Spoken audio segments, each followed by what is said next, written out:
Good morning, sir. Good morning. How are you doing? আলহামদুলিল্লাহ, আমি ভালো আছি। আপনি কেমন আছেন? আলহামদুলিল্লাহ স্যার, আমি ভালো আছি। সো আমি আজকে এসেছি আপনাকে কিছু কোয়েশ্চেন করতে, যার দ্বারা আমরা আপনাকে ক্লাসের বাইরে থেকে আরও ভালোভাবে জানতে পারবো। আপনি কি রেডি স্যার? অবশ্যই আমি রেডি আছি, আপনি প্রশ্ন করতে পারেন। জি স্যার, আমার ফার্স্ট কোয়েশ্চেন হচ্ছে, আপনি কত বছর ধরে বাংলা পড়াচ্ছেন? আমি মোর দ্যান 20 ইয়ার্স মানে পড়াচ্ছি বাংলা 2000 সাল থেকে। সেক্ষেত্রে আমরা বলবো যে প্রায় 24 বছর হতে চলেছে। ওয়াও স্যার, এমন কিছু আছে যেটা আপনি সবসময় শেখার চেষ্টা করেছেন? অবভিয়াসলি আমি সবসময় শেখার চেষ্টা করেছি যে যখন আমি অবসর থাকি তখন আমি গান গাইতে চেষ্টা করি, আবার গান রচনাও করি, পাশাপাশি সেটাকে সুর দেওয়ার চেষ্টা করেছি। তার মানে তো স্যার আপনার একটা ফেভারিট আর্টিস্ট আছে? অবশ্যই। নাম বলতে পারবেন তাদের?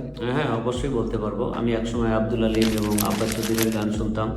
তারপরে অ্যান্ড্রু কিশোর ছিল আমাদের দেশের জনপ্রিয় একজন শিল্পী, তারও গান শুনতাম এবং গাওয়ারও চেষ্টা করতাম। স্যার, আপনাকে একটা মজার কোয়েশ্চেন করি। জি। আপনাকে যদি সুযোগ দেওয়া হয় রবীন্দ্রনাথ ঠাকুর বা কাজী নজরুল ইসলামের সাথে একদিন সময় কাটানোর, আপনি কাকে বেছে নেবেন? অবশ্যই আমি নজরুলকে বেছে নিব। কাজী নজরুল ইসলাম আমাদের জাতীয় কবি। তাছাড়া তিনি গণমানুষের অধিকারের কথা বলেছেন এবং তাদের জন্য তিনি সংগ্রাম করেছেন। তো এই জন্য আমি কাজী নজরুল ইসলামকেই বেছে নিব। স্যার, শেষ প্রশ্ন, আপনাকে বাংলা পড়াতে উৎসাহ কী করে? আমাকে আসলে বাংলা পড়াতে উৎসাহ দেয়, বিশেষ করে এটি যেহেতু আমার মাতৃভাষা, এই জন্য এই মাতৃভাষার এই উৎসাহটাকে আমি সবসময় অনুপ্রেরণা হিসেবে নেই এবং মাতৃভাষার প্রচার এবং প্রসার সবারই দায়িত্ব আছে।